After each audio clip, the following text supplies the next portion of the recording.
Hi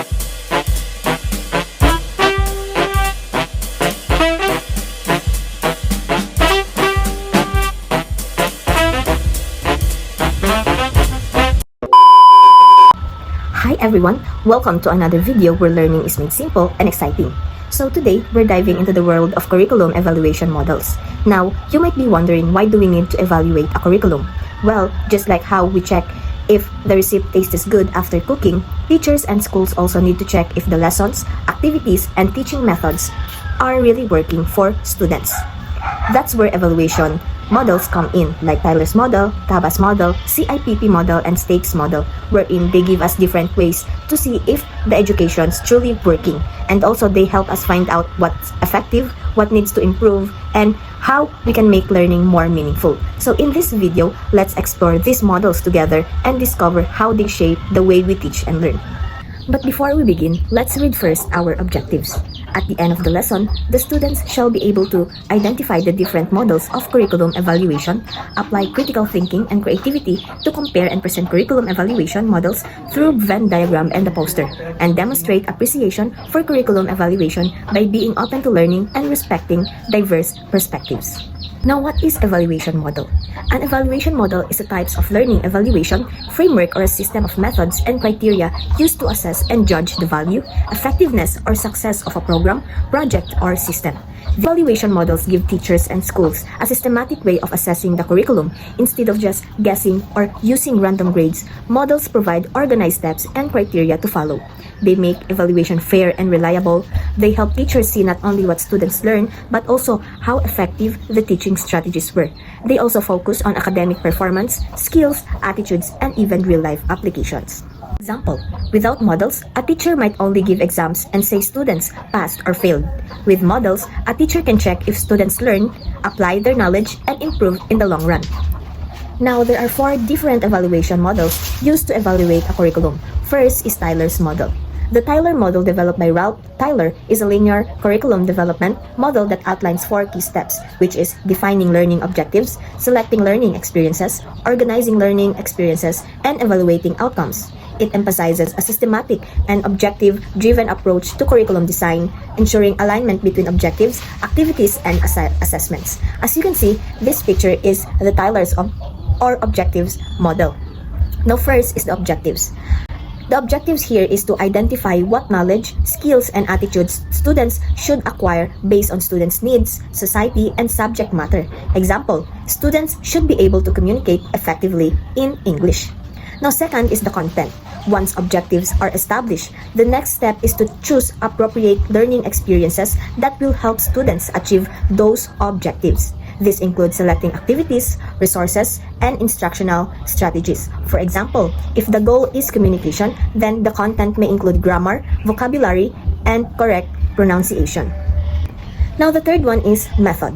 This stage focuses on structuring the learning experiences in a logical and effective sequence. The goal is to create a cohesive and meaningful learning journey for students. Methods organize and present lessons in ways that help students learn. Example, group discussion, role-playing, lectures, or interactive activities.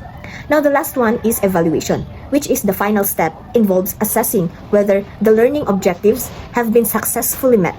This is typically done through various forms of evaluation such as tests, projects, or observations. Example, oral exams, essays, or presentation to see if students can actually communicate in English.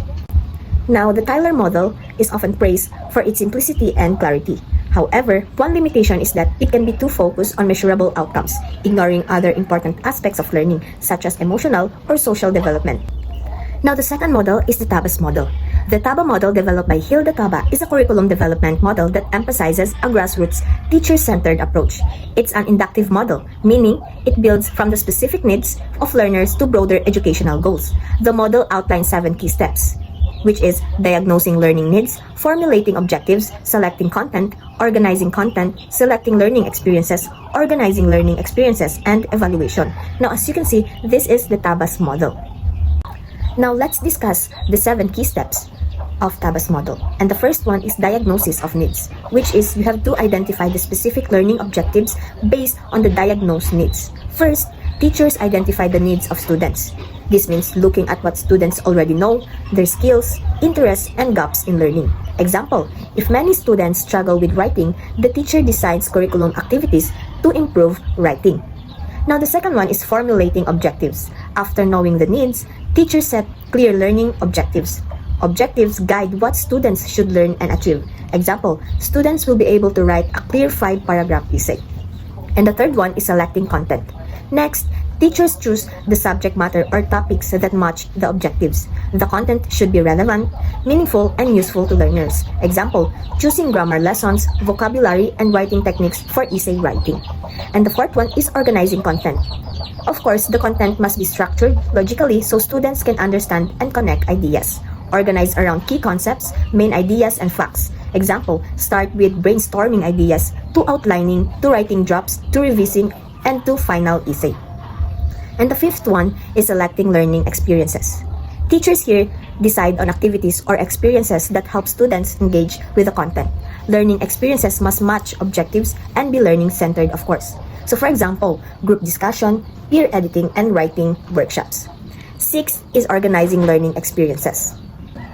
Experiences should be arranged in a sequence from simple to complex, include both cognitive, wherein thinking skills, and affective, wherein attitudes and values development. So for example, start with small writing tasks to move to full essays and encourage reflection on why writing is important. And the last one is evaluation.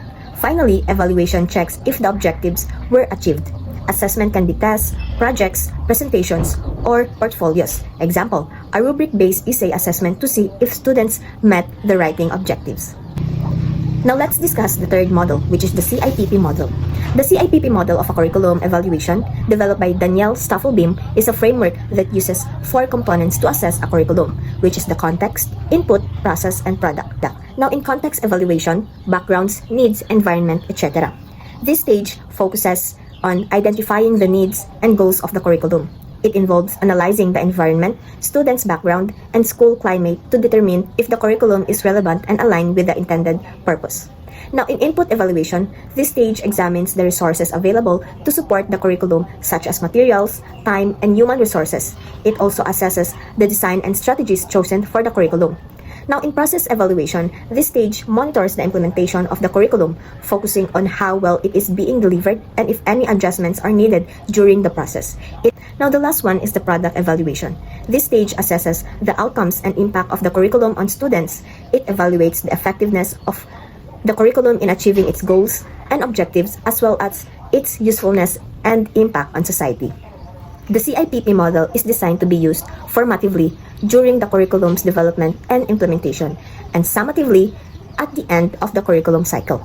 The primary goal of this model is to improve the curriculum and ensure it meets the needs of its intended beneficiaries. Now, the last model is the stakes model. Stakes model, also known as the countenance model or responsive evaluation model.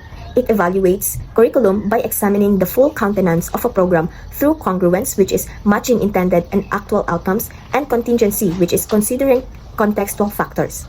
Now, in stakes model has built on key 3 datasets, which is the antecedents, transactions, and outcomes. Now, let's discuss first the antecedents, which is the background, conditions, and resources present before the program begins, including objectives, context, and resources. Now, in transactions, the ongoing activities and interactions that occur during the program, such as teaching methods, classroom activities, and social climate. Now, the outcomes is the results of the program, including student learning, behavioral changes, and impacts on teachers and school. Now, there are 2 main aspects in stakes model. First is the congruence. This aspect examines the relationship between what was intended by the program, which is the plan, and what actually happened, which is the actual results. And the second aspect is contingency. This looks at the unexpected factors or conditions that influence the program's outcomes, recognizing that real-world programs are affected by many variables. Now, stakes model provides a comprehensive framework for evaluating educational programs by examining the program's background, ongoing process, and results, all while considering multiple viewpoints and the influence of contextual factors. Now, that's the end of our discussion.